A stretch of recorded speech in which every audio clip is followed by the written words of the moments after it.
Welcome to the channel, Jaden Chase. Remember to drop a like on the video and your thoughts in the comment section. Well, know that it has been finalized that Donna was picked up by the accused on the 11th from her home and arrived at his Chelsea Manor apartment on July the 12th. And know that the murder date has been finalized as July the 12th. Can we now say that this murder was premeditated? Now, of course, prosecutors will have to be looking at if this happened by accident, or if this was a premeditated action. This was something the accused planned to do. Now, cutting up a body and putting it inside of a couch is not the actions of somebody who is grieving, somebody who committed a crime by accident.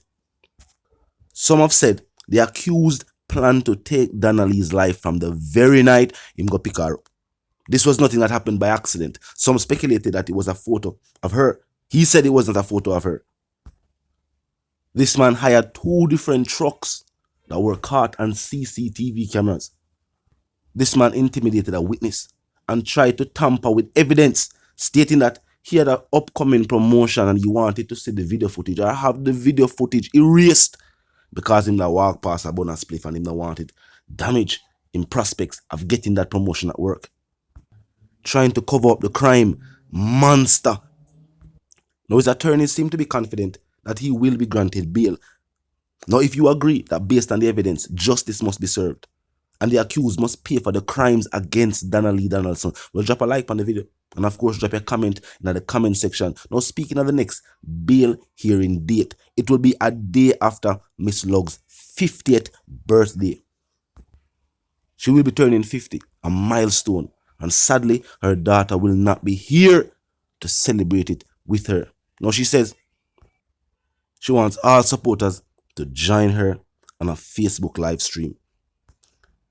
She also says she could imagine her daughter being here now, telling her, "My love, it's your big 5-0 day. I'm going to bring you to Pollyanna and do it red carpet style."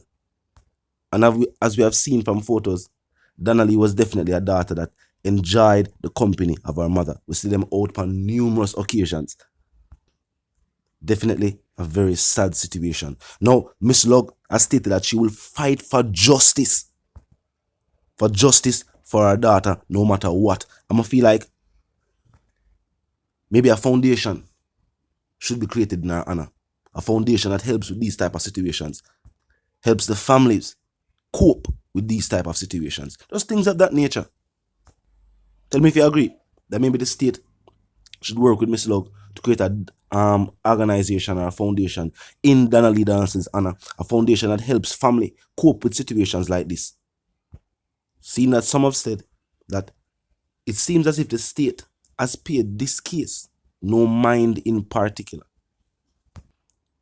And some have said that maybe it's because the accused has still maintained his innocence. The accused is a farmer or still a member of law enforcement. And these statements could all be true. But based on the evidence, based on what the prosecutors are saying, yes, of course, the defense is still defending their client. And that is their job. We'll expect them to do nothing less. But based on the evidence in the possession of the prosecutors, tell me if you agree that justice must and will be served in this case. That there will be no bail granted based on the nature of the case. And based on the type of crime. Based on the fact that a cover-up is said to be uncovered by law enforcement themselves. Of course, drop a like on the video and a comment in the comment section. Now on to the other stories making headlines today. Say the woman inspector has been in this job for some 7 years. She was promoted to the rank of inspector earlier this year. Allegations are that the inspector, who's on a junior command course, failed to hand over the key for a storeroom which she alone had access to. Her office was reportedly searched and the files discovered. The JCF members say a locksmith was hired to change the locks on the door to the store. The investigations are twofold. The entire filing system in the division is being audited by the ACP admin from the headquarters in Kingston. So there's an auditing element to the probe, as well as there is a misconduct investigation that is being progressed by the ACP in charge of Area 1. Brooks confirms that the woman inspector is currently out of office on a training course. He notes that she's not in contact with the office or the files in question. The preliminary information that we can share in terms of discovery of the anomaly is that there was a check being made on a vacation leave matter, and when the file could not be found, that's when the anomaly was identified. This triggered a search and the eventual discovery of the files in a room that apparently only the individual had access to. And so the matter was brought before the High Command and immediately acted upon.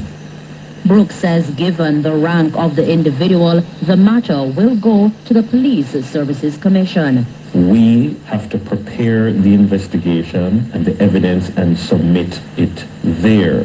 By next week, we should have sufficient information to provide an update on where the probe is, but the matter is at a sensitive stage, and so we would be careful not to speak out of turn. Now, of course, that was an update on an officer that has been arrested by law enforcement. Speaking of police corruption, it seems as if what has been whispered, talked about, kept under hush-hush has now been brought to the light.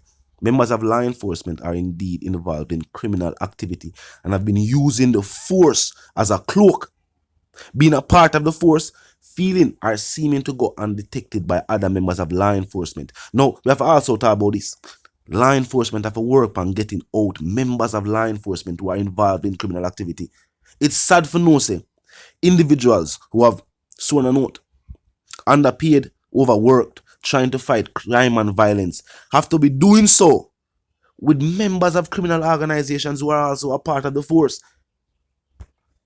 Citizens are saying they don't feel like that good for the workplace or the work environment for law enforcement. That's why some law enforcement members are stressed and feel as if the fight against crime is going nowhere as long as the criminal element remains in the force. Now on to the other stories making headlines today.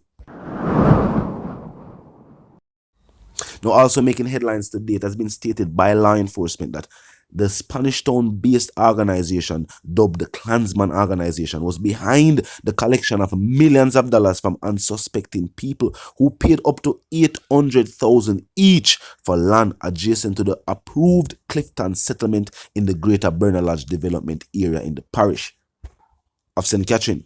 It is said that a top-tier member was directly collecting these funds and told people that he was a member of the SCJ, the Sugar Company of Jamaica, which is the owner of these lands. Now, the holding manager for the company described the claims as nonsense, and according to him, they would not carry out the sale of lands in such a lax manner, and stated that no individual was authorized to collect cash on the behalf of the SCJ. Now, this is a high-level white-collar business me about flip cash, but this is something different. However, I think it would be in best interest of the state to allow these individuals to find some legitimate way to now gain ownership of these lands. Because they said it was near the approved settlement. They plan to build houses there. So it's not like it's an environmental situation where it's wetlands. These lands were for animals or for growing crops and things of that nature. The Sugarcane Company of Jamaica seems to be in dialect with the government to have these lands either sold or used for the construction of housing for either low-income or high-income individuals. As make no mistake, they are both making houses for low-income and high-income. You see people, places like Phoenix Village, would you consider that housing development as a housing development for low-income individuals? No, you would not. And seeing that based on Wagwan, those lands were also owned by the Sugarcane Company of Jamaica. People are wonder if it's another gated community they're going to build. And when the government said they're going to make you able to own these houses, of course, you can buy them. But who will be able to do so? Truth be told, the very few. Now, drop a like on the video, comment in the comment section, tell me what you think. And to the reason again, my sentiments for you and yours is, of course, going to live, love, and prosper. Stay tuned.